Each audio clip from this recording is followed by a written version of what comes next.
কালি ব্লগটো ক'লো এই কাশ্মীৰ ট্ৰিপত আহিছো বুলি আমি অৱশ্যে গুৱাহাটী আহি ফাৰ্ষ্টতে আৰিফৰ ৰুমতে ৰখিলো বেচাৰে আমাৰ কাৰণে পোলাও বনালে আৰু আজি ভইচ অভাৰটো পিছে অকণমান খেলি মেলিকে আহিছে দেই উপায় নাই ট্ৰেইনত এনেকুৱাই আৰু এই বেগ চেগ লৈ আমি ওলাইছো পল্টন বজাৰলৈ মানে গুৱাহাটী ষ্টেচনলৈ আচলতে আমি এই ট্ৰিপটো যাত্ৰা এজেঞ্চি থ্ৰু দি আহিছিলো আৰু আহি পাই এয়া অভিজিতা আৰু দিগন্ত দাক লগ পালো মানে আমাৰ এজেঞ্চি অনাৰ বাছকেইখন আৰু বেগকেইটা ফাৰ্ষ্টতে লৈ লৈছো বেগকেইটা পিছে একদম ফুল কৰি দিছে তেওঁলোকে আৰু অলপ সময়ৰ পাছতে আমাৰ ট্ৰেইনো আহি পালেহি লোহিত এক্সপ্ৰেছত আমি জম্মুলৈকে গৈ আছো অৱশ্যে ট্ৰেইন জাৰ্ণি হলে লগৰ গোটেইখিনি থাকিলে ভাল লাগে কিন্তু এবাৰ আমি দুটাই অকল ইয়াতে আহি বহুতখিনি মানুহক লগ পালো বাৰু কিন্তু আমাৰ লগৰখিনিক মিছ কৰিছো এতিয়া অলপ পাছতে আমাৰ বস্তুখিনিও দিলেহি মানে বেডশ্বীট কম্বল এইবিলাক আৰু ট্ৰেইন জাৰ্ণিত মই চবতছে বেছি ভাল পোৱা বস্তুবোৰে হ'ল খোৱা বস্তুবোৰ একো নেৰো মুঠতে চব এফালৰ পৰা দি যাওঁ বঙাইগাঁও জাংচন পোৱাৰ লগে লগে আমাৰ আধাখিনি শুই টোপনি পুৰা ময়ো শুয়ে গৈছিলো পাছে কিন্তু তেনেকুৱাতে আমাৰ ডিনাৰো আহি পালেহি এই ট্ৰেইনৰ খানা জিম চিমটো যোৱা নহ'ব এইকেইদিন তো পোচাপকে মাৰি লৈছো কেইটামান তাৰ পাছতে আহি খানা খুলিলো ট্ৰেইনৰ খানা বৰ বেছি এটা এক্সপেক্ট কৰাও নাই বাৰু পনীৰ দিছিলে পাছে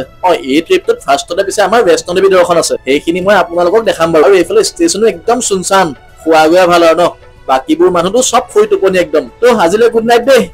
গুড মৰ্ণিংটো পিছে একদম বিহাৰৰ পৰা দিছো দেই শুই উঠিয়ে এনেকুৱা দৃশ্যবোৰ দেখিলে কিবা এটা এনেই ভাল লাগি যায় মই পুৰা একদম 7টাত উঠিছো আৰু 7টাত দেখিছো হাজিপুৰ ষ্টেচন পালোহি ব্ৰাছটো ফাৰ্ষ্টতে কৰি লৈছো তাৰপৰা অলপমান নজৰা চাইছে চাপৰা পালোহি আৰু চাপৰা আহি যদি ইয়াৰে ফেমাছ লিটি চৌকা নাখায় হ'ব জানো আৰু মই নহয় প্ৰতিটো জেগাৰ যিকেইটা ফেমাছ বস্তু সেইকেইটাতো খামেই আৰু বাকী কাইলৈ ৰাতিপুৱা আমি গৈ জম্মু পামগৈ পাছৰখিনি পাছত দেখাম দেই।